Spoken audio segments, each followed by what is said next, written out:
So my name is Pearse, and I was very interested in Brexit and negotiations, and I was just, I suppose like many people that are my age, were just so confused what was going on and why this was happening, and through just pure curiosity decided to become active and try and find out as much as we can and have our say in the Brexit negotiations. And that's why I got involved with the Nikki and OCO Youth Conference held in Uri.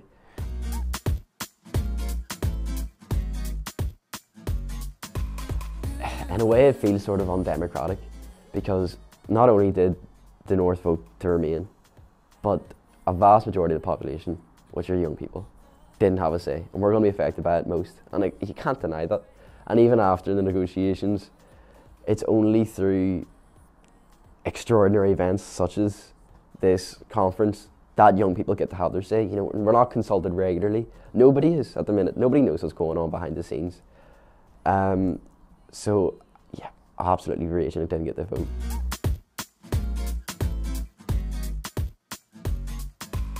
In the area where I live, it's a very deprived area. I live in West Belfast. 43% of the young people there live in poverty. And so a key part to play in the community comes from the funding, EU funding, like the European Social Development Fund and the Peace funding that's targeted at children and young people.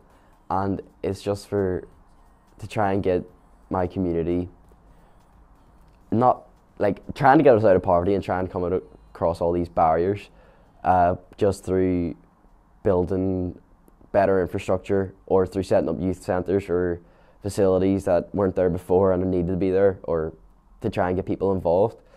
And so I make full avail of this. Like, I had no idea it was EU funding up until Brexit happened. We got told we don't know if this is going to continue. And that was very hard hitting for me, because it's a critical part of my day-to-day life, like going to the gym for free because of a health and well-being program, and then just setting up workshops with other young people and facilitating them on cross-community work. Just small things like that that are making a difference all came back to EU funding.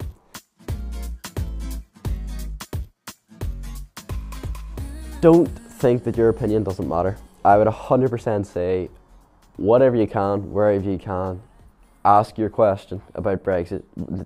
If you think it's stupid, just ask it. It doesn't matter. There's no such thing as a stupid question. You get told that from day one. Do your part. If you're genuinely concerned, or if you have no idea about Brexit, go and get yourself educated on it and form an opinion on it, because it's only with loads of people can we actually make a change, make a difference. It's only if we get this momentum from a lot of children and young people that will be taken seriously. So I would 100% recommend people to get involved. Just create an understanding of how Brexit is going to affect them.